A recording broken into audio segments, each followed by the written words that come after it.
తిమ్మాపూర్లోని మహాత్మానగర్లో గ్రామంలో ఎమ్మెల్యే క్యాంపును సందర్శించారు శాసనసభ్యులు కవ్వంపల్లి సత్యనారాయణ. ఎమ్మెల్యేగా గెలిచిన తర్వాత అధికారులతో కలిసి సందర్శించానన్నారు. ఇక గత పాలకుల పాలనలో ప్రభుత్వ ఆస్తులను ఎత్తుకెళ్లి ధ్వంసం చేయడం జరిగిందన్నారు. ఎమ్మెల్యే క్యాంప్ ఆఫీస్ను బ్రోతల్ హౌస్ గా మార్చారంటూ ధ్వజమెత్తారు.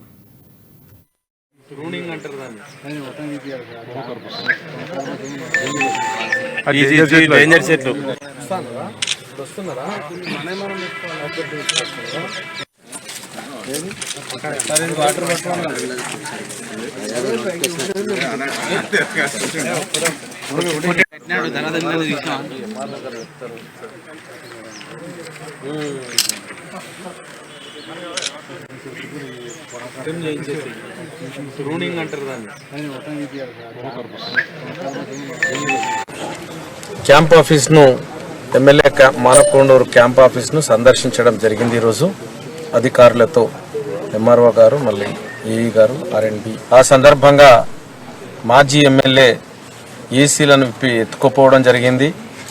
ఫ్యాన్లను, అదేవిధంగా గీజర్లను అన్నిటిని కూడా ప్రభుత్వ ఆస్తులవి, ప్రభుత్వం శాంక్షన్ చేసినటువంటివి. ప్రభుత్వ ఏఈ గారు, ఎంఆర్ఓ గారు దాని దగ్గరుండి వాళ్ళ పర్యవేక్షణలో రిపేర్ చేయించిన తర్వాత కొత్త సంవత్సరంలో సంక్రాంతి తర్వాత దీంట్లోనికి ప్రవేశించాలనుకుంటున్నాం. మంచి ఆవు పాలతో శుభ్రం చేసి మైసాక్షి గుగ్గిలం, ఆ తర్వాత సుగంధ ద్రవ్యాలతో ఒక పూజ కార్యక్రమం నిర్వహించి, ఒక హోమాన్ని నిర్వహించి